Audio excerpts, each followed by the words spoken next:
Assalamu alaikum. I am Dr. Afaq Naeem, and in this lecture I will discuss coronavirus 2019 और कोविड-19। आप में से जितने भी लोग मेरा लेक्चर सुन रहे हैं उनको लाजमी कोरोना या कोविड वायरस के बारे में पता होगा। 2019 में एक पेंडेमिक आई थी जिसकी वजह से कोविड पूरी दुनिया में मल्टीपल केसेस रिपोर्ट किए गए थे। Hospitals were loaded with Covid patients और इसकी वजह से बहुत ज़्यादा मोर्टेलिटी भी हुई थी। तो जब पूरी दुनिया में आइसोलेशन थी, इंडस्ट्रीज़ बंद हो गई थी, तो मल्टीपल रिसर्चेस कंडक्ट की गई थी, जिसकी वजह से आपको मल्टीपल रिकमेंडेशंस बीच में आई थी, जिनमें से बहुत सौ को बाद में यूनिवर्सली एक्सेप्ट कर लिया गया था और बहुत सी का बाद में रिसर्चेस ने प्रूव किया कि उनका कोई फ़ायदा नहीं है। जिस तरह क्लोरोक्विन, हाइड्रोक्सी क्लोरोक्विन के यूजेस, प्लाज्मा ट्रांसफ्यूज़ किया जाता था रिकवर्ड पेशेंट्स का। तो ये लेक्चर में बेसिकली हम बात करेंगे कि कोविड के पेशेंट्स को किस तरह से अप्रोच करना है, किस तरह से इसको कंफर्म किया जाता है, कौन सी लैब्स करवानी होती हैं, लैब्स को हम किस तरह से रीड करते हैं, साइटोकाइन स्टॉर्म क्या है, कौन सी ड्रग्स हम यूज़ करते हैं जो हमें अब सब इस लेवल पे जानते होंगे, रेमडेसिविर, टॉक्सिलिजुमैब, स्टेरॉइड्स, इनकी इंडिकेशन क्या है, इनकी क्या डोजेज हैं, जो गाइडलाइंस एविडेंस बेस्ड प्रैक्टिस है रिलेटिंग टू कोविड वायरस 19, तो वो बेसिकली हम इस लेक्चर में बात करेंगे। तो ये थोड़ा डिटेल्ड लेक्चर होगा। इंशाल्लाह मैं सारे एस्पेक्ट्स कवर करने की कोशिश करूँगा कि इंडिकेशन ऑफ एडमिशन क्या है, टीटीआर आपने किस तरह से लिखना है, कौन सी आपने जो है इन्वेस्टिगेशन इमेजिंग करवानी है, और सारी जो कॉम्प्लिकेशंस हो सकती हैं उनको किस तरह से मैनेज करना, आइसोलेशन कितने डेज़ के लिए होनी चाहिए, आइसोलेशन का क्राइटेरिया क्या है। तो ये सारी जो इस वैक्सीनेशन कौन सी हमारे पास अवेलेबल है, उनकी डोजिंग किस तरह से, उनकी इम्यूनिटी कितनी देर तक रहती है, पोस्ट कोविड सिंड्रोम क्या है, जो कहते हैं कि कोविड से हमें ये हो गया, तो वो बेसिकली सारा जो स्पेक्ट्रम है वो हम इंशाल्लाह इस टॉपिक में डिस्कस करें। First of all transmission is through respiratory droplets. ठीक है, रेस्पिरेटरी ड्रॉपलेट्स के ज़रिए ट्रांसमिशन होती है। तो अब एक टर्म हम यूज़ करते हैं एरोसोलाइजेशन। ठीक है, एरोसोलाइजेशन ये बेसिकली होता है कि आपका जो है organism it is converted into like it can be transmitted through air. ठीक है, एयर में पार्टिकल्स होते हैं जो कि ट्रांसमिट कर सकते हैं दूसरे इंडिविजुअल को। तो पेशेंट के रेस्पिरेटरी ड्रॉपलेट्स की एरोसोलाइजेशन के जब पेशेंट कफ करता है, बात करता है, तो मुंह से वायरस के पार्टिकल्स निकलते हैं, जो कि यूजुअली इसीलिए है कि आइसोलेट पेशेंट को किया जाता है कि जब पेशेंट बात करते हैं या कफ करते हैं, स्नीज़ करते हैं, तो काफ़ी दूर तक वो अपने जो है ऑर्गेनिज्म के पार्टिकल्स को ट्रांसमिट कर सकता है। ठीक है, तो एरोसोलाइजेशन होती है कि एयर में जो है पार्टिकल्स एयर के ज़रिए ट्रैवल करते हैं और कॉन्टैक्ट्स जो उसके होते हैं वहाँ पे जाके रीच करके उस पेशेंट को इन्फेक्ट कर देते हैं। ठीक है, तो फर्स्ट ऑफ ऑल तो बता दें कि मोड ऑफ ट्रांसमिशन के रेस्पिरेटरी ड्रॉपलेट्स है जो कि कफिंग, स्नीजिंग, टॉकिंग से एरोसोलाइजेशन के ज़रिए ट्रांसफ़र होते हैं। इसीलिए हम कॉन्टैक्ट की भी प्रिकॉशंस बताते हैं। ठीक है, और ड्रॉपलेट्स की प्रिकॉशंस भी सारी करते हैं। इन यूट्रो ट्रांसमिशन, अगला क्वेश्चन है कि प्रेग्नेंट फीमेल को जो तो आया कि बच्चे को ट्रांसमिशन का रिस्क होता है, तो ये बड़ा रेयर है क्योंकि कुछ क्यूरीज़ हैं जो अक्सर आपको जो है इनके बारे में पता होना चाहिए। रेस्पिरेटरी ड्रॉपलेट्स के ज़रिए होगा, इसलिए आइसोलेशन करनी, क्योंकि कफिंग, स्नीजिंग, टॉकिंग से भी अगर क्लोज्ड रूम में लोग बैठे हैं तो वायरस ट्रांसमिट हो सकता है। फिर एक टर्म होती है आर नोड, ये बड़ा इंपॉर्टेंट टर्म है। इसका मतलब है कि number of contacts that can be infected with या फिर by can be infected by one infectious individual. इसका कॉन्सेप्ट ये कि अगर फॉर एग्जांपल अगर पर्सन ए को कोविड हो गया तो ये कितने अपने कॉन्टैक्ट्स को ट्रांसमिट करता है ऑन एवरेज, तो यूजुअली आर नोट इसका होता है 2 to 3। इसका मतलब ये है कि अगर एक पेशेंट को कोविड है तो वो नॉर्मली 2 से 3 अपने कॉन्टैक्ट्स को वो ट्रांसमिट करता है। यही वजह कि कोविड बहुत तेज़ी से फैल जाता है और इससे कोई भी नहीं बचता, क्योंकि आप एक ही रूम में अगर कफिंग, टॉकिंग, स्नीजिंग से फैलेगा, और इसका जो आपका है कि हर इन्फेक्टेड पर्सन 2 से 3 कॉन्टैक्ट्स को इन्फेक्ट कर सकता है। ठीक है, दूसरी बात इसमें जो मेन बात है timing of spread. Timing of spread usually क्या होता है, अनफॉर्चुनेटली जो सिम्टम्स आने से पहले वाला दिन होता है ना, उसमें वायरल लोड मैक्सिमम होता है। Viral load is maximum 1 day before symptoms. तो सिम्टम्स आने से पहले, और 85% वैसे ही एसिम्टमेटिक होते हैं, उनको कोई सिम्टम ही नहीं आता। तो बेसिकली जो है आपका जब उसको कोई भी सिम्टम नहीं होता तो वो ट्रांसफ़र कर रहा होता है और उसको पता नहीं होता कि अभी उसको कोविड हुआ, इसलिए बहुत जल्दी से फैल जाता है। तो टाइमिंग स्प्रेड मोस्ट स्प्रेड तब होता है जब पेशेंट प्री सिम्टोमेटिक पीरियड में, सिम्टम से पहले वाला टाइम है। ट्रांसमिशन के बाद इंक्यूबेशन पीरियड होता है नॉर्मली 5 डेज़ का, ठीक है, कि अगर आपको जब वायरस आपकी बॉडी में इंट्रोड्यूस हो गया है उसके 5 डेज़ बाद सिम्टम्स आएंगे, लेकिन ये आपको अप टू 4 वीक्स बाद भी सिम्टम्स आ सकते हैं।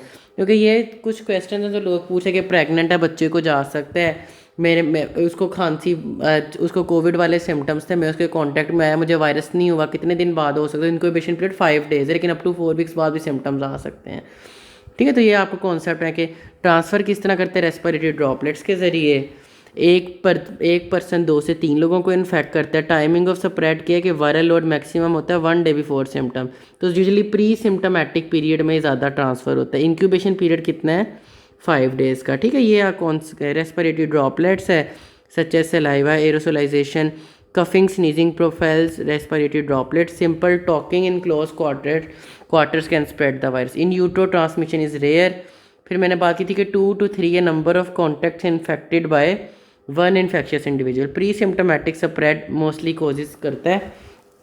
केसेस करता है क्योंकि वायरल लोड हाईएस्ट होता है day before symptoms develop. Incubation period मैंने आपको बता दिया कि तकरीबन 5 डेज़ के बाद सिम्टम्स आते हैं जब वायरस बॉडी में इंट्रोड्यूस है, लेकिन अप टू 4 वीक्स या 24 डेज़ के बाद भी सिम्टम्स आ सकते हैं। अब एक और जो इम्पॉर्टेंट कॉन्सेप्ट है कि वो कौन से पेशेंट है जो मोर प्रोन है कि उनके स्वेयर कोविड होगा, ठीक है, या फिर कौन सी पॉपुलेशन ऐसी जिनमें कोविड का स्वेयर इन्फेक्शन और मोर्टेलिटी का रिस्क है। तो ये बड़ा इंपॉर्टेंट है क्योंकि हाई रिस्क आगे हम मैनेजमेंट में सारी बातें यूज़ करेंगे। ट्रांसमिशन इसलिए इंपॉर्टेंट थी कि आइसोलेशन आपने किस तरह से करवानी है, क्योंकि मोड ऑफ ट्रांसमिशन पता होगा कि आइसोलेशन कितने दिन के लिए करवानी है, सारी चीज़ें मैनेजमेंट पे असर डालती हैं, इसलिए सारे बेसिक कॉन्सेप्ट समझा रहा हूँ। रिस्क फैक्टर्स इसलिए इंपॉर्टेंट है कि रिस्क फैक्टर्स अगर प्रेजेंट हो तो आप माइल्ड केस को भी हॉस्पिटल एडमिट कर सकते हो, लेकिन अगर रिस्क फैक्टर्स प्रेजेंट नहीं है तो फिर आप माइल्ड केस को यूजली होम मैनेजमेंट पे रखते हो। इसलिए हर चीज़ की सिग्निफिकेंस है जो कि बाद में प्रिंसिपल्स यूज़ होंगे। So risk factors of severe covid infection, एक था कि ओल्ड एज है, ऑब्वियसली बूढ़े लोगों की इतनी इम्यूनिटी नहीं होती। दूसरी बात वही कि अगर अनकंट्रोल्ड उसको ब्लड प्रेशर है या डायबिटिक्स हैं या ओबेसिटी वाले हैं, मोरबिड ओबेसिटी वाले, इनको बहुत ज़्यादा ओबेसिटी है, तो ये सारी पॉपुलेशन होती है। इनमें रिसर्चेस ने प्रूव किया कि स्वेयर कोविड इन्फेक्शन का रिस्क होता है। ओल्ड एज, अनकंट्रोल्ड हाइपरटेंशन, जो डायबिटिक्स हैं, जो मोरबिड ओबेसिटी वाले पेशेंट हैं, और जाके वाइटल ऑर्गन्स के जो फेलियर वाले पेशेंट्स हैं, जिस तरह आपके पास हार्ट पेशेंट्स हैं, ठीक है, हार्ट फेलियर वाले पेशेंट्स हैं। इस तरह आपका एक और वाइटल ऑर्गन है आपका लंग्स, और कोविड मोस्टली करता भी लंग्स को इन्फेक्टेड, तो COPD के पेशेंट्स हैं। फिर अगला वाइटल ऑर्गन है किडनी, तो CKD के पेशेंट्स, और अगला वाइटल ऑर्गन है लंग्स, तो CLD के पेशेंट, CKD, मतलब जो फेलियर्स हैं जितने आपके heart failure, lungs, COPD, chronic kidney disease, chronic liver disease, तो ये 8 कैटेगरीज हैं कि फेलियर्स वाले patient, uncontrol diabetes, hypertension, obesity और ओल्ड एज वाले, they are at risk of severe covid infection, ठीक है। तो ये कुछ कॉन्सेप्ट थे जो आपको समझने कि ट्रांसमिशन किस तरह से होती है, कितने बंदों को कब यूजुअली ट्रांसफ़र कर रहा होता है, सिम्टम्स कितने दिन बाद आते हैं, और what are the risk factors for severe covid infection. अब अगली बात हम डिस्कस करेंगे कि क्या क्लिनिकल फाइंडिंग्स होती है, कौन सी कॉम्प्लिकेशंस डेवलप हो सकती हैं। So the next thing is कि पेशेंट आपके पास प्रेजेंट किस तरह से करेगा, ठीक है। तो इनमें जो इम्पॉर्टेंट बात ये है कि कोई भी कोविड का ऐसा सिम्टम नहीं है जो एग्जैक्ट बताए कि ये कोविड इन्फेक्शन है, बड़े वेग से सिम्टम्स होते हैं। तो ये बड़ा इंपॉर्टेंट कॉन्सेप्ट है समझने के लिए। एक और बड़ा इंपॉर्टेंट कॉन्सेप्ट है कि आपके 85% जो पेशेंट्स हैं ना, 85% पेशेंट्स, वो तो उनको कोई सिम्टम ही नहीं आएगा, वो सिम्टम फ्री होगा। और जो आपके 15 से 20% पेशेंट्स हैं, देखा गया कि उनको बेसिकली जो है ऐसे सिम्टम्स आते हैं कि उनको हॉस्पिटल एडमिट होना पड़े। तो 15 से 20 पेशेंट हॉस्पिटल एडमिट होते हैं, उसमें से भी 2 to 5% पेशेंट्स, मतलब 100 में से 2 से 5 पेशेंट ऐसे होते हैं कि जो इनको इंटेंसिव केयर लाइक ICU की ज़रूरत हो। मतलब ICU वो जगह जहाँ पे सबसे ज़्यादा हाईली इंटेंसिव केयर प्रोवाइड की, सबसे ज़्यादा सिक पेशेंट्स आते हैं, ठीक है। तो ये कॉन्सेप्ट आपको समझना है कि हर पेशेंट ICU नहीं पहुंच जाता। तो आपने इसलिए इससे कि ये भी बड़ा इंपॉर्टेंट लेसन है कि आपने एजुकेशन और काउंसलिंग बड़ी इंपॉर्टेंट थी, खासतौर पे जब लोग पैनिक करते थे, क्योंकि बहुत सी चीज़ें पैनिक के साथ ख़राब होती थी कोविड में। अगर सिम्टम्स हैं तो सिम्टम्स आते कौन से हैं?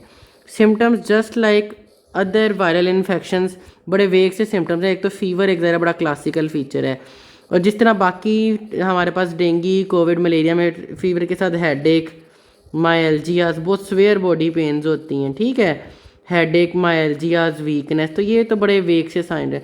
कुछ पेशेंट्स में रेस्पिरेटरी सिम्टम्स आते हैं, लाइक राइनाइटस, उनको फ्लू हो जाता है, सोर थ्रोट या फेरिंजाइटिस के, pain in throat, flu like symptoms, cough, तो ये भी एक स्पेक्ट्रम है जो कि प्रेजेंट कर सकता है। कुछ पेशेंट्स में जीआईटी के सिम्टम्स आते हैं, लाइक डायरिया, वॉमिटिंग, तो आप देख सकते हैं बड़ा वेग सा स्पेक्ट्रम है। इसमें जो मेन इंपॉर्टेंट एक बात है कि कॉन्टैक्ट की हिस्ट्री बहुत ज़्यादा इम्पॉर्टेंट है, कि किसी को घर में कोविड हुआ हो, ठीक है।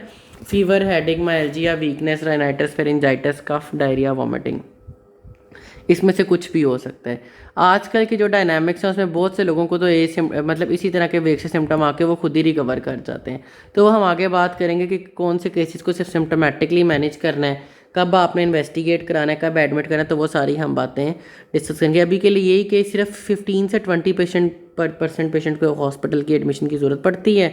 सिम्टोमेटिक में वही फीवर के साथ कोई भी वायरल इन्फेक्शन, लेकिन ज़ुकाम हो सकता है, गले में दर्द हो सकती है, खांसी हो सकता है, डायरिया, वॉमिटिंग हो सकती हैं। एक जो दो और की फीचर्स हैं जो थोड़े डिफरेंट हैं, वो हैं आपके पास loss of taste, loss of smell, तो ये भी एक थोड़ा सा क्लू लाइक है कि लॉस ऑफ टेस्ट, स्मेल, तो ये इस तरह सारा स्पेक्ट्रम आपके पास आ सकता है, diarrhoea, vomiting, rhinitis, pharyngitis, cough and all. लेकिन अब फिर हम आगे बात करेंगे किस तरह सीबीसी और सारी चीज़ें डिपिक्ट करते हैं कि कोविड का केस हो सकता है। सिम्टम्स मैं आपको बता चुका, myalgias, headache, pharyngitis, rhinitis, cough, loss of taste, smell, GIT symptoms. No one symptom should be used as discriminant of disease. जिस तरह कि मैंने बात की, कोई ऐसा सिम्टम नहीं है जो पिन पॉइंट करे कि इसको कोविड है। 15 to 20% रिक्वायर हॉस्पिटलाइजेशन, इसमें 3 to 5% रिक्वायर क्रिटिकल केयर। अब आगे कॉम्प्लिकेशन इसकी बहुत ज़्यादा, जिसके बारे में मैं आपको ब्रीफ सा ओवरव्यू दूंगा। कॉम्प्लिकेशंस में की इवेंट है ना हमारे पास, that is cytokine storm. This word is very important. होता क्या है कि वायरस के रिस्पॉन्स में बॉडी क्या करती है, there is massive release of cytokines.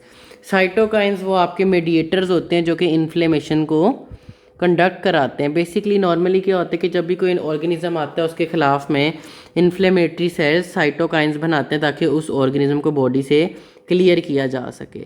तो होता क्या है कि वायरस के रिस्पॉन्स में there is massive release of cytokines जो कि क्या करते हैं, पूरी बॉडी में इन्फ्लेमेशन कराते हैं, जिसकी वजह से साइटोकाइन स्टॉर्म की वजह से मल्टी ऑर्गन फेलियर और डेथ हो जाती है, ठीक है। तो जो की इवेंट है दैट इज़ साइटोकाइन स्टॉर्म, और cytokine storm basically exaggerated inflammatory response है। यही वजह कि कोविड के पेशेंट्स में हम साइटोकाइन स्टॉर्म की असेसमेंट के लिए कुछ सर्टेन मार्कर्स कराते हैं, जिसमें CRP, सीरम फेरेटिन, आप में जिन जिन लोगों ने कोविड के पेशेंट एडमिट किए हैं या फिर मैनेज किए हैं या जिनकी फैमिली में थे वो जानते होंगे। Serum ferritin, LDH, D dimers, ये तो मस्ट हैं। तो ये वाले टेस्ट हम सिर्फ स्वैग के लिए नहीं करवा रहे होते, इनकी बड़ी सिग्निफिकेंस आगे हम बात करेंगे कि इनकी कितनी वैल्यूज़ पे हम पेशेंट को लेबल करते हैं कि साइटोकाइन स्टॉर्म का है, और साइटोकाइन स्टॉर्म के लिए कौन सी लेटेस्ट रिकमेंडेड ड्रग्स हैं जो कि बाद में इंट्रोड्यूस करवाई गई, जिन्होंने कोविड की ट्रीटमेंट में बड़ा जो है रेवोल्यूशनरी चेंजेस की, ठीक है। तो साइटोकाइन स्टॉर्म बेसिकली सारी कॉम्प्लिकेशंस करा रहा है जो कि मैसिव रिलीज ऑफ साइटोकाइन है, ठीक है। तो बॉडी के जो इन्फ्लेमेटरी मार्कर्स हैं CRP, serum ferritin, LDH, D dimers, ये बेसिकली रेस करते हैं जो कि इंडिकेट आपको कर रहे होते हैं ब्लड टेस्ट में कि patient is having cytokine storm. तब कौन कौन सी कॉम्प्लिकेशन आ सकती हैं, हम दोबारा उन पे आते हैं। तो बॉडी के हर सिस्टम में कॉम्प्लिकेशन आ सकती हैं। तो अभी मैं आपको ब्रीफ सा अभी बताता हूँ, नीचे नोट्स में मैंने सारा कुछ लिखा हुआ है। जिस तरह आपके अगर CNS की बात करें तो CNS में पेशेंट को फिट्स पड़ सकते हैं, ठीक है, फिट्स हो सकते हैं, मेनिंजाइटिस हो सकता है, फिट्स, मेनिंजाइटिस, हेडेक, ये सारा स्पेक्ट्रम आ सकता है। इवन सीवीए हो सकता है, स्ट्रोक के भी केसेस रिपोर्ट किए गए हैं। तो जितने आपने सीएनएस की कॉमन डिजीज पढ़ी थी, फिट्स, मेनिंजाइटिस, हेडेक, सीवीए, वो हो सकता है। सीवीएस की अगर बात करें, क्योंकि डी डाइमर जिसमें रेज होते हैं, हाइपर कोएगुएबल स्टेट होती है, तो एमआई के केसेस बड़े रिपोर्ट किए गए कि एमआई हो सकता है। अगर सीवीएस की बात करें, एमआई हो सकता है, मायोकार्डाइटिस हो सकता है, ठीक है, स्ट्रेस मायोपैथीज हो सकती हैं, सडन कार्डिक डेथ हो सकती है। तो ये सारा स्पेक्ट्रम, कोई रेंज ही नहीं है, बहुत ज़्यादा कॉम्प्लिकेशंस हो सकती हैं। पल्मोनरी की बात करें तो पल्मोनरी सिस्टम में जो क्लासिकल है, जो मोस्ट इम्पॉर्टेंट है, जो कि सबसे ज़्यादा मोर्टेलिटी कोज करता है, that is ARDS, acute respiratory distress syndrome. इसको ये भी कहते हैं कोविड एसोसिएटेड, अगर इसको पीछे सी लगा दें, इसको कार्ड्स भी कहते हैं, Covid associated respiratory distress syndrome, तो कार्ड्स। पल्मोनरी कॉम्प्लिकेशंस में एक्यूट रेस्पिरेटरी डिस्ट्रेस सिंड्रोम हो सकता है, ठीक है। हम ऊपर से बात करें, हमने कहा सीएनएस में ये हो सकते हैं, मेनिंजाइटिस, फिट्स, हेडेक। सीवीएस में एमआई हो सकता है, मायोकार्डाइटिस हो सकता है, सडन कार्डिक डेथ हो सकती है। तो थोरेक्स में हमारे पास सीवीएस और पल्मोनरी सिस्टम था। अगर एब्डोमेन में आ जाएं तो जीआईटी का मैं आपको बता चुका हूँ कि वॉमिटिंग, डायरिया हो सकता है। रीनल में AKI देखा गया था कि हमारे पास जो एडमिटेड पेशेंट्स थे उसमें तकरीबन 12% पेशेंट्स को एक्यूट किडनी इंजरी हो रही थी, जिसमें से उन 12% में से 20% को डायलिसिस की ज़रूरत पड़ी थी, ठीक है। तो ये सारे भी आपके पास हो सकते हैं। ये आप देख सकते हैं, most complications are due to induce inflammatory cytokine storms, कैसे मल्टीरिंग। पल्मोनरी कॉम्प्लिकेशंस मैंने आपको बता दी हैं, ठीक है, कि कोविड-19 रिलेटेड ARDS, इसे कार्ड्स भी कहते हैं। कार्डियोवास्कुलर कॉम्प्लिकेशंस, न्यूरोलॉजिकल, साइकेट्रिक देखा गया था कि इन पेशेंट्स में एंग्जाइटी, डिप्रेशन और फिर उसकी वजह से सब्सटेंस अब्यूज़ बहुत कॉमन था, ठीक है। तो ये PTSD, GIT की कॉम्प्लिकेशंस। तो ऊपर ब्रेन में न्यूरोसाइकेट्रिक कॉम्प्लिकेशंस आपने याद रखनी है। थोरेक्स में आपके पास कार्डिक, वास्कुलर और पल्मोनरी कॉम्प्लिकेशंस थी, क्योंकि एग्जामिनेशन पॉइंट ऑफ व्यू से भी आपसे पूछे। GIT, एब्डोमेन में GIT और रीनल कॉम्प्लिकेशंस। तो रीनल मैंने आपको बता दी AKI 12% में होगा, जिसमें से 20% को रीनल रिप्लेसमेंट थेरेपी, मतलब कि डायलिसिस की ज़रूरत पड़ेगी। फिर कोविड एसोसिएटेड नेफ्रोपैथी होती है, वो भी हो सकती है, ठीक है। अब एब्डोमेन के, अगर हमने दो एब्डोमेन में कॉम्प्लिकेशन, दोनों जो एब्डोमिनल के सिस्टम्स हैं उनकी कॉम्प्लिकेशंस आपको पता होने चाहिए, थोरेक्स की पता होनी चाहिए, ब्रेन की पता होनी चाहिए। फिर अगर उससे भी नीचे आ जाए तो आपको पता है, उसके बाद अपेंडेजेस, मतलब आपके लिम्स आते हैं। तो मस्क्यूलोस्केलेटल और डर्मेटोलॉजिकल कॉम्प्लिकेशन के नीचे मसल और बोन्स हैं, तो इन्फ्लेमेटरी आर्थराइटिस, SLE के केसेस भी रिपोर्ट हुए हैं। और स्किन में भी मल्टीपल किस्म के रैश डेवलप इन पेशेंट्स को हो सकते हैं। 5 से 20% पेशेंट्स हैव डर्मेटोलॉजिकल सिम्टम्स, ठीक है।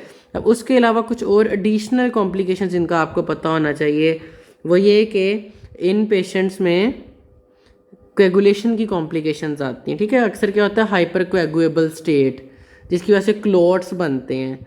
तो क्लोट्स की वजह से क्या होगा कि थ्रोम्बस और थ्रोम्बो एम्बोलिज्म, तो थ्रोम्बो एम्बोलिक फिनोमिना होता है। इसलिए जो आगे हम मैनेजमेंट में बात करेंगे, जो लेटेस्ट गाइडलाइंस हैं वो कहती हैं कि हर एडमिटेड पेशेंट को आपने एंटी कोएगुलेंट देना है, क्योंकि कोएगुलेशन की वजह से MI, heart attack, stroke, acute kidney injury, DVT, pulmonary embolism, ये सारा होता है। तो अगर तो OPD का पेशेंट है तो उसके लिए गाइडलाइंस कहती हैं कि do not give anti platelets, anti coagulant. लेकिन अगर हॉस्पिटल एडमिटेड है तो should receive anti coagulant therapy. फिर अगर आगे बात की तो एंडोक्राइन में डीके की कोजेज और हाइपोथायराइडिज्म, मतलब थायराइडाइटिस और ग्रेव डिजीज़ भी केसेस भी रिपोर्ट हुए हैं। डीके, थायराइडाइटिस और ग्रेव डिजीज़।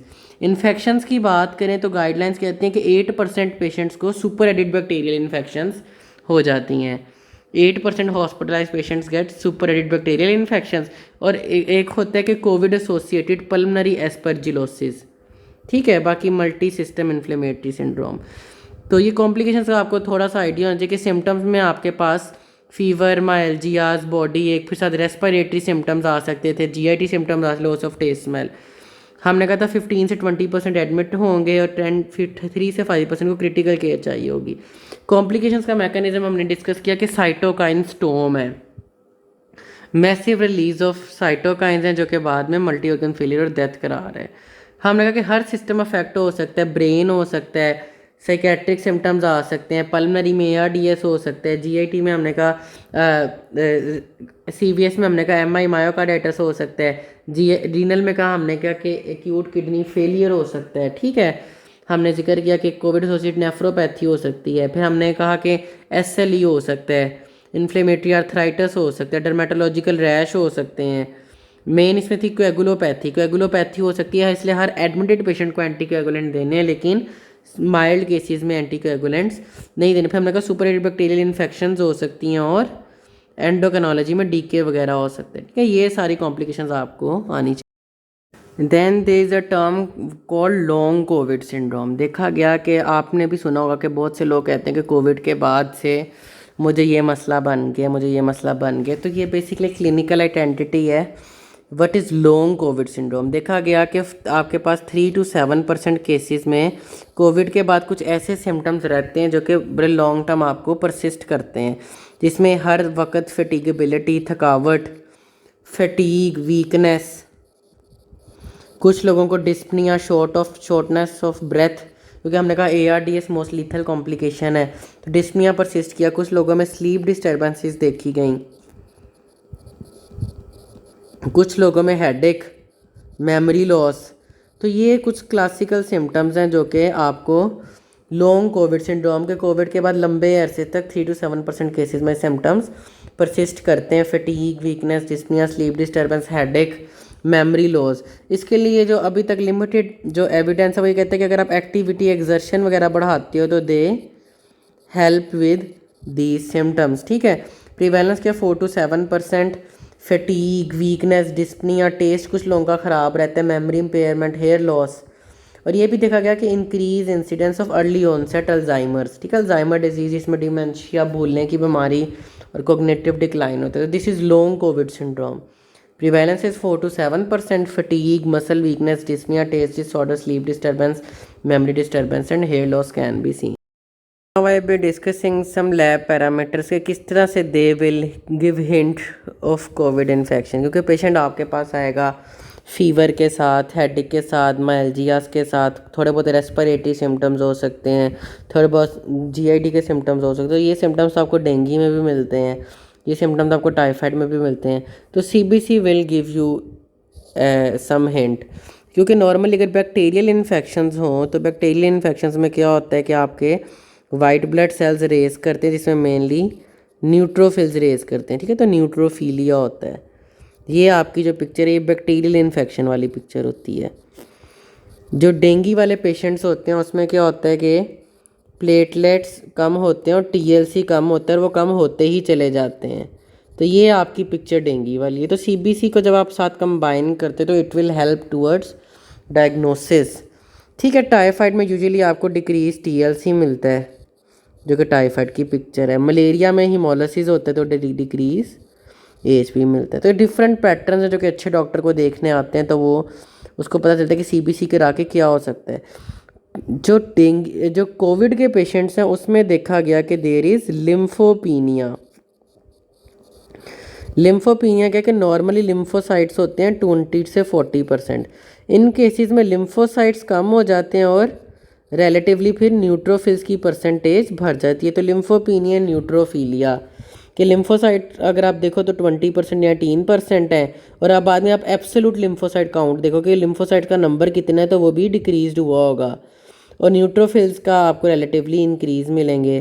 तो लिम्फोपीनिया एक करेक्टरिस्टिक पॉइंट है। फिर कुछ स्टेजेस पे डेंगू में जो है कोविड में जाके LFTs रेंज रहते हैं, इसमें बिलिरुबिन आपका रेस कर जाता है और साथ ट्रांसअमाइनेजेस भी एलिवेटेड। तो की पॉइंट्स हैं जो आप क्लू दे सकते हैं कि अगर कॉन्टैक्ट की हिस्ट्री है कोविड की, या फिर जो है कोविड के कॉन्टैक्ट की हिस्ट्री है, या फिर लिम्फोपीनिया आ रहा है, कोविड PCR ने पॉजिटिव बता दिया है। तो इन्फ्लेमेटरी मार्कर्स में बार बार जिक्र कर चुका हूँ, जिसमें हमने बात की थी कि CRP, LDH, फेराटिन, D डाइमर्स, ये बेसिकली हम साइटोकाइन स्टॉर्म और उसके लिए हम करवा रहे होते। तो ये हर पेशेंट में नहीं करवाने होते। मैं वैसे भी आपको वैसे ओवरव्यू दे रहा हूँ कि इन्फ्लेमेटरी मार्कर्स की जो इंडिकेशन है वो ये है कि आपने ये करवाने हैं मॉडरेट, स्वेयर या क्रिटिकल डिजीज़ में। मॉडरेट स्वेयर या क्रिटिकल डिजीज़ में कराना है। आगे हम बात करेंगे कि मॉडरेट डिजीज़ क्या होती है, स्वेयर क्या होती है, क्रिटिकल क्या होती है। माइल्ड में नहीं करवाने। माइल्ड केसेस में आपको बस हल्का सा भी बताता है कि माइल्ड वो केसेस में पेशेंट को ऑक्सीजन सेचुरेशन बिल्कुल नॉर्मल है, कोई कॉम्प्लिकेशन नहीं है और हीमोडायनामिकली स्टेबल है।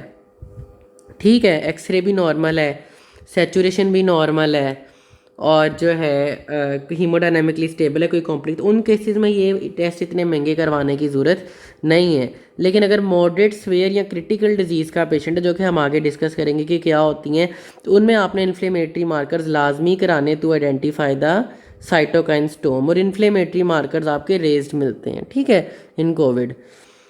कोएगुबिलिटी हमने बात की थी कि कोविड में एक हाइपर कोएगुबल स्टेट का रिस्क होता है, इसलिए हमने कहा था कि जितने भी गाइडलाइंस के जितने भी हॉस्पिटलाइज्ड पेशेंट्स हैं उनको आपने एंटी कोएगुलेंट्स देने हैं, लेकिन जो भी माइल्ड केसेस हैं उनको आपने एंटी कोएगुलेंट्स नहीं देने हैं।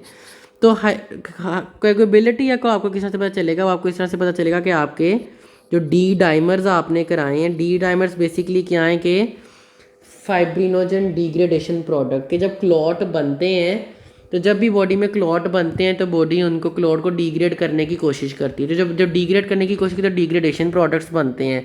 तो जब डिग्रेडेशन प्रोडक्ट्स रेज्ड हुए हैं, इसका मतलब कि क्लॉट बने थे, इसलिए डी डाइमर्स आपकी हाइपर कोएगुबल स्टेट को बताता है। ठीक है, डी डाइमर्स आपकी हाइपर कोएगुबल स्टेट को बताता है, इसलिए हम डी डाइमर्स लाजमी कराते हैं। अब एक डिफरेंस है जो रिसर्चेस ने प्रूव किया कि डीआईसी में और जो कोविड में कोविड की जो हाइपर कोएगुबल स्टेट और साइटोकाइन स्टॉर्म में जो डिफरेंस है वो मैं आपको कुछ बता देता हूँ। ठीक है, मेन बात आपको बता दी है मैंने। सीबीसी पे लिम्फोपीनिया मिलेगा, एलएफटी डी रेंज हो सकते हैं, माइल्ड मॉडरेट या स्वेयर केस में आपने इन्फ्लेमेटरी मार्कर्स कराने हैं जो कि आपको साइटोकाइन स्टॉर्म को आइडेंटिफाई करने में हेल्प करेंगे। कोएगुबिलिटी डिसऑर्डर में डी डाइमर्स एलिवेटेड हो जाएंगे। अच्छा, नॉर्मली क्या होता है कि डीआईसी, जिसे हम कहते हैं डिसएमिनेटेड इंट्रावेस्कुलर कोएगुलेशन, डिसएमिनेटेड इंट्रावेस्कुलर कोएगुलेशन, इसको हम कंजम्पशन कोएगुलोपैथी भी कहते हैं। डीआईसी में हमने ये पढ़ा था कि डीआईसी में क्या होता है कि बॉडी में जगह जगह क्लॉट बनते हैं जिसकी वजह से प्लेटलेट्स और कोएगुलेशन फैक्टर कंज्यूम हो जाते हैं। जब प्लेटलेट्स और कोएगुलेशन फैक्टर कंज्यूम होते हैं तो प्लेटलेट भी डिक्रीज़ कर जाते हैं और फाइब्रिनोजन जो कि कोएगुलेशन फैक्टर है वो भी डिक्रीज़ कर देते हैं। तो डीआईसी में नॉर्मली आपको प्लेटलेट्स और फाइब्रिनोजन कम मिलते हैं क्योंकि बॉडी में जगह जगह क्लॉट बनते हैं, ये कंज्यूम हो जाते हैं, इसकी वजह से इस्कीमिया होता है। बाद में जब ये कंज्यूम हो जाते हैं तो क्योंकि प्लेटलेट्स और कोएगुलेशन फैक्टर्स आपको चाहिए ब्लीडिंग को रोकने के लिए, तो जब ये कम हो जाते हैं तो बॉडी में जगह जगह ब्लीडिंग होती है। ठीक है, तो इसलिए डीआईसी में कहते हैं कि आपको क्लॉटिंग भी होती है और ब्लीडिंग भी होती है, ये वाहिद डिसऑर्डर है। लेकिन जो कोविड में है, कोविड में देखा गया कि यूजुअली प्लेटलेट्स आपके नॉर्मल ही रहते हैं और फाइब्रिनोजन बल्कि एलिवेटेड होता है। तो ये डिफरेंस है, मैं आगे आपको दिखाता हूँ। Haematological findings include neutrophilia and lymphopenia, जो कि मैंने आपको बताया है, and increase neutrophil to lymphocyte ratio. As the disease advances blood chemistry findings often include elevated liver biochemical test and total bilirubin, वो भी मैंने आपको बता दी है। Serum markers of systemic inflammation are increase, जो कि मैंने आपको बताया कि एलडीएच, फेरेटिन, सीआरपी और इंटरल्यूकिन और प्रोकैल्सिटोनिन भी हम यूजुअली इतने एक्सपेंसिव होते हैं तो पाकिस्तान में हम अवॉइड करते हैं। जो प्रोकैल्सिटोनिन टेस्ट है इसका मैं आपको थोड़ा सा यहाँ पे बता देता हूँ। अभी हमने बात की थी हमेशा सीआरपी की, फेरेटिन की, एलडीएच की, और फिर हमने कहा डी डाइमर्स हमें हाइपरकोएगुबल स्टेट का बताएगा। डी डाइमर्स पे भी हम असेस करते हैं कि हमने एंटीकोएगुलेंट की प्रिवेंटिव डोज देनी है कि थेराप्यूटिक डोज देनी है। प्रोकैल्सिटोनिन आपको डिफ्रेंशिएट करता है कि बैक्टीरियल इन्फेक्शन तो नहीं ऊपर हो गई। ठीक है, तो ये भी एक अच्छा मार्कर है जो कि अगर रिसोर्सेज हों, पेशेंट अफोर्डिंग हो, तो आप प्रोकैल्सिटोनिन भी भिजवा दें, क्योंकि अगर तो गाइडलाइंस कहती हैं कि बैक्टीरियल इन्फेक्शन हुई है तो देन आपने एंटीबायोटिक्स देनी है। तो इसका इसलिए इसकी ये क्लिनिकल इम्प्लीकेशन है कि इस पर एंटीबायोटिक का डिसीजन बेस कर रहा होता है। तो अगर तो प्रोकैल्सिटोनिन रेज्ड है तो इसका मतलब बैक्टीरियल इन्फेक्शन है। ये डिफ्रेंशिएट करता है between bacterial and viral infection. तो इसका मतलब कि उस सुपर एडिड बैक्टीरियल भी है तो उसमें यू ऐड एंटीबायोटिक्स। ठीक है, इफ़ एलिवेटेड, या आगे मैनेजमेंट में भी बताऊंगा, ऐड एंटीबायोटिक। तो हमने देखा लिम्फोपीनिया होता है, एलएफटीडी रेंज होता है, इन्फ्लेमेटरी मार्कर्स का बता दी। फिर अब ये बड़ा इंपॉर्टेंट जो मैंने आपको बताया है कि जो है is often coagulopathy seen in severe Covid which is identified by elevated von Willebrand factors and elevated D dimers. तो हम नॉर्मली डी डाइमर्स कराते हैं, वॉन विलीब्रेंड फैक्टर एक्सपेंसिव होता है, अवेलेबल नहीं होता। ठीक है, अब ये इंपॉर्टेंट पॉइंट है जो कि मैंने बताया कि प्लेटलेट्स काउंट्स आर यूजुअली ये देखें आप, elevated D dimers and fibrinogen degradation products, partial thromboplastin and platelet counts are usually unaffected। ठीक है, Covid associated कोएगुलोपैथी has lab evidence that differ from traditional DIC, जो कि मैंने आपको एक्सप्लेन किया कि डीआईसी से डिफरेंस होता है आपके जो कोविड में कोएगुलोपैथी मिलती है, क्योंकि फाइब्रिनोजन लेवल्स हाई मिलते हैं और प्लेटलेट्स आपको नॉर्मल मिलते हैं। जबकि डीआईसी में हमने कहा था कि प्लेटलेट्स और ये कंज्यूम होते हैं, तो डीआईसी में प्लेटलेट्स आपको कम मिलेंगे और यूजुअली डीआईसी में आपको फाइब्रिनोजन भी कम मिलेगा। ठीक है, तो ये इंपॉर्टेंट पॉइंट्स है जो कि लैब पैरामीटर्स होते हैं। अब हम डिस्कस करेंगे कौन से कन्फर्मेटरी टेस्ट हैं, क्योंकि दुनिया में मल्टीपल टेस्ट होते थे, पीसीआर भी होता था, फिर एंटीजन टेस्ट आ गए, फिर एंटीबॉडीज़ आ गई। तो हम में से बहुत से लोगों को अभी भी नहीं पता कि एंटीबॉडीज़ और इनके क्या क्या फ़ायदे हैं। बड़ी लैब्स ने गलत क्लेम किया कि कोविड के टेस्ट हैं, बहुत सा पैसा बनाया। तो गाइडलाइंस क्या कहती है और रिकमेंडेड किया है। CBC-LFT इन्फ्लेमेटरी मार्कर्स और डिफरेंस बिटवीन डीआईसी एंड कोएगुलोपैथी और कोविड के बारे में मैं आपको बता चुका हूँ। हमारे पास 3 तरह की डायग्नोस्टिक स्टडीज थी। ठीक है, मैं इनको बारी बारी में सबको डिस्कस करता हूँ। एक तो हमारे पास थे मॉलिक्यूलर टेस्ट। मॉलिक्यूलर टेस्ट यहाँ पे जिसको हम कहते थे कि RT-PCR, reverse transcriptase PCR test. फिर दूसरे हमारे पास आए रैपिड एंटीजन टेस्ट, और थर्ड हमारे पास थे सीरोलॉजिकल बेसिकली आपके एंटीबॉडीज़ थे, क्योंकि बहुत सी लैब्स कहती थी कि एंटीबॉडीज़ लेवल कराएं। तो इनके क्या फ़ायदे हैं, पेशेंट को आपने किस तरह से गाइड करना है, कौन सा करवाना है कौन सा नहीं करवाना। तो जो रिवर्स ट्रांसक्रिप्टेज PCR है, that is basically recommended test. ये मोस्ट सेंसिटिव और मोस्ट स्पेसिफिक है। ठीक है, रिकमेंडेड है, most sensitive and most specific test है। तो यही कहानी ख़त्म हो गई कि सिर्फ रिवर्स ट्रांसक्रिप्टेज PCR का फ़ायदा है। 6 से 7 हज़ार इसकी कॉस्ट आती है।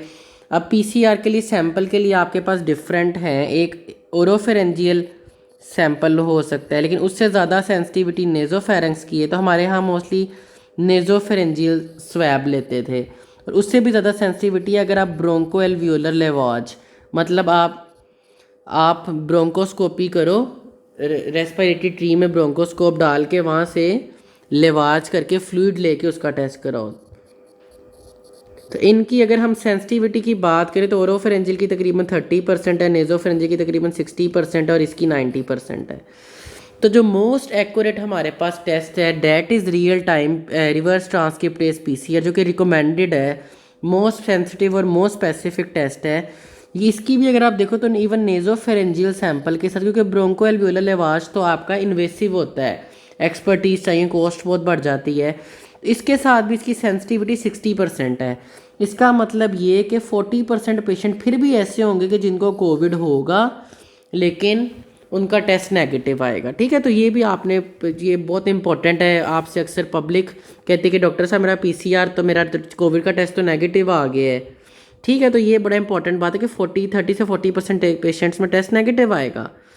ठीक है, ये इंपॉर्टेंट बात है। फिर ये रिवर्स ट्रांसक्रिप्टेज PCR महंगा टेस्ट है लेकिन रिकमेंडेड है। हमने अभी इससे ये एवेलुएट किया कि अगर नेगेटिव भी आता है पेशेंट के में स्टिल हैव कोविड।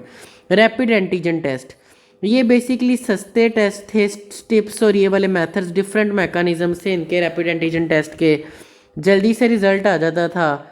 ठीक है, लेकिन ये इनकी सेंसिटिविटी और स्पेसिफिसिटी कम है काफ़ी। ठीक है, अनऑथेंटिकेटेड से टेस्ट हैं। एंटीबॉडीज़, बड़ी लैब्स ने क्लेम किया कि हम बता रहे हैं कि कोविड हुआ कि नहीं हुआ, लेकिन एंटीबॉडी जस्ट बताती हैं कि patient has been expose to virus. ये इसके अलावा कोई इन्फॉर्मेशन लेती है, जो गाइडलाइंस है वो बिल्कुल रिकमेंड नहीं करती कि आप ये टेस्ट कराएं, क्योंकि जब बॉडी में वायरस आएगा उसके खिलाफ बॉडी एंटीबॉडीज़ बनाएगी और फिर वो पॉजिटिव रहेंगी। तो एंटीबॉडी टेस्ट आपको कुछ नहीं बता रहा कि आया कि पेशेंट नेचुरली इम्यून हुआ है कि वैक्सीनेशन से इम्यून हुआ है, बस वो ये बताएंगे कि पेशेंट के अंदर वायरस आया था जिसके बदले में बॉडी ने अभी एंटीबॉडी बनाई है। ये कुछ नहीं बता रहा कि इस वक्त इन्फेक्शन है कि नहीं, इस वक्त जो सिम्टम आ रहे हैं वो इन्फेक्शन की वजह से हैं या पुरानी एंटी, कुछ भी नहीं, बस इतना बताता है कि एक दफ़ा जिस्म से वायरस गुजरता है, तो कि वैक्सीन की सूरत में भी हो सकता है और नेचुरली भी हो सकता है कि वायरस बॉडी में आया हो।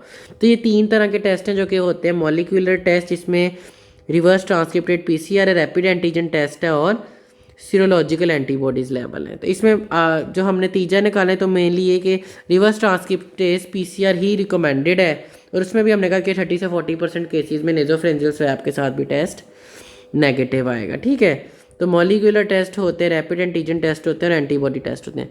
तो अगला क्वेश्चन है कि फिर डायग्नोसिस किस पे इस्टेब्लिश होगा। तो यहाँ तक अभी हमने बात की कि सिम्टम्स, कोई भी ऐसा सिम्टम नहीं है कोई भी ऐसा सिम्टम नहीं है कि जो पिन पॉइंट करे कि ये कोविड का सिम्टम है, और हमने कहा कि PCR नेगेटिव भी हो सकते हैं। तो डायग्नोसिस बेसिकली क्लिनिकल डायग्नोसिस होता है जिसमें आपने सारे एस्पेक्ट कंसीडर करने होते हैं। आपने उसकी क्लिनिकल प्रेजेंटेशन भी कंसीडर करनी होती है कि पेशेंट के सिम्टम्स कोविड जैसे हैं कि नहीं, प्लस आपने PCR का भी, RT-PCR का रिज़ल्ट भी। तो बेसिकली मिल मिला के आप डिसाइड करते हो कि ये कोविड है कि नहीं है। प्लस इसमें एडिशनली इमेजिंग का भी थोड़ा सा रोल होता है जो कि मैं आगे बताता हूँ। ठीक है, तो diagnosis is mainly clinical findings in conjunction with molecular test are used to make the diagnosis. ठीक है, ये मैंने आपको बता दिया क्योंकि wide spectrum of clinical findings and the false reassurances of assays are not fully sensitive और specific. ठीक है, अब इसमें ये है कि इट इज़ नॉट रिकमेंडेड, बाकी मैंने वही बताया कि एंटीबॉडी टेस्ट रिकमेंडेड नहीं है। तो हमने बात की कि clinical presentation, real time reverse transcriptase, PCR, imaging. अब इमेजिंग में क्या सीन होता है, इमेजिंग पे कोविड पे देखा गया कि जो कोविड की इमेजिंग है, लाइक आप ऑब्वियसली चेस्ट एक्सरे या फिर HRCT कराओगे जो कि चेस्ट का CT स्कैन है। इस पे कोविड में बेसिकली तो वायरल निमोनिया बाकी भी इस तरह प्रेजेंट कर सकते हैं। तो कोविड में बेसिकली बायलेटरल, मतलब दोनों तरफ पेरीफ्रीज पे ग्राउंड ग्लास अपीयरेंस, ये करेक्टरिस्टिक होती है, लेकिन ये बाकी वायरल निमोनिया में भी देखी जा सकती है। तो इसलिए आप इस पे पिन पॉइंट डायग्नोसिस नहीं बनाते। ठीक है, अब ये कि फीवर आ रहा है, कॉन्ट्रैक्ट कोरोना के पेशेंट के साथ कॉन्ट्रैक्ट की हिस्ट्री थी, सांस खराब हो रहा है, साथ बायलेटरल ग्राउंड ग्लास आ रहा है, तो इस सस्पिशन पे आप उसको कोविड पे रख सकते हैं और PCR आपने लाजमी कराना है। ठीक है, तो ये मैं आपको बता देता हूँ कि ये देखें, ये नॉर्मल चेस्ट एक्सरे हैं, ये आप देख सकते हैं। लेकिन इन एक्सरेज में अगर आप जो नीचे वाले हैं कोविड वाले हैं, इनको अगर आप कंपेयर करें, ये नॉर्मल है और ये नीचे वाले कोविड वाले, तो देख रहे हैं कि पेरीफ्रीज पे ये पेरीफ्रीज हैं, ग्राउंड ग्लास और पैसिफिकेशन है। बायलेटरल दोनों तरफ पेरीफ्रीज पे ग्राउंड ग्लास और पैसिफिकेशन है, that is characteristic of Covid. ठीक है, तो आपको मैंने बता दें कि लैब पैरामीटर्स किस तरह से नज़र आते हैं, इन्फ्लेमेटरी मार्कर्स हम क्यों कराते हैं, DIC से क्या फ़र्क है, कौन कौन से हमारे पास टेस्ट है, molecular, rapid antigen, serological, diagnosis किस तरह से इस्टेब्लिश होता है, रेडियोलॉजी पे क्या मिलता है। ठीक है, एक और जो CMDT की लेटेस्ट गाइडलाइन कहती है कि डिफरेंशियल डायग्नोसिस में आपने इन्फ्लुएंजा को भी लाजमी रखना है, क्योंकि इन्फ्लुएंजा भी इसी तरह से प्रेजेंट करता है। लेकिन वो कहता है कि इन्फ्लुएंजा में यूजुअली सिम्टम्स रैपिड होते हैं, लाइक जल्दी सिम्टम्स आते हैं और जल्दी रिजॉल्व कर जाते हैं विद इन 7 to 9 days। लेकिन कोविड में यूजुअली 12 से 12 दिन तक पेशेंट सिम्टोमेटिक रहता है। तो इस स्टेज पे मैं आपको सारा बता चुका हूँ कि कोविड की किस तरह से ट्रांसमिशन होती है, किस तरह से पेशेंट प्रेजेंट करेगा, कौन सी कॉम्प्लिकेशंस डेवलप होंगी, कौन से लैब पैरामीटर्स हैं, साइटोकाइन स्टोम को किस तरह से आपने आइडेंटिफाई करना है, कौन से डायग्नोस्टिक टेस्ट हैं, इमेजिंग पे क्या आता है, डायग्नोसिस की बेसिस क्या होती हैं। ठीक है, अब इसके बाद जो है हम इसकी फॉर्मल मैनेजमेंट डिस्कस करेंगे। पेशेंट अगर आपके पास प्रेजेंट करते तो आपने पेशेंट को किस तरह से मैनेज